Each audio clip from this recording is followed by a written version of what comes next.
శ్రీ సత్యసాయి జిల్లా కొత్త చెరువు మండల కేంద్రంలో ఎన్టీఆర్ వర్ధంతి కార్యక్రమాలు నిర్వహించారు. Hindupur MP BK Parthasarathi, MLA Palle Sindhura Reddy, మాజీ మంత్రి పల్లె రఘునాథ్ రెడ్డి ఆధ్వర్యంలో ఎన్టీఆర్ విగ్రహానికి పూలమాలలు వేసి నివాళులర్పించారు. ఆంధ్రప్రదేశ్ ప్రజల గుండెల్లో ఎన్టీఆర్ చిరస్మరణీయంగా నిలిచిపోయాడని ఎమ్మెల్యే సింధూరారెడ్డి అన్నారు.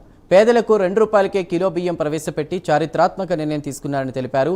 రాయలసీమను రతనాల సీమగా ఎన్టీఆర్ మార్చారని మాజీ మంత్రి రఘునాథ్ రెడ్డి కొనియాడారు.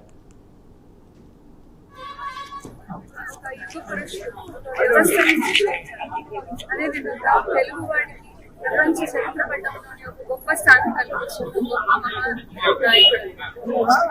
సినిమా రంగంలో ఆయన చేసిన పాత్ర జీవం కోసం ఆయన రాముడు కృష్ణుడు వేషం వేసుకుని స్వయంగా దేవుడిని వచ్చారని ప్రజలందరూ శాస్త్రం నమస్కారం చేశారు. వెండితనం నుంచి రాజకీయ రంగంలో అడుగు పెట్టాక కూడా ఒక కొత్త రాజకీయ దీనికి నాంది పలికారు.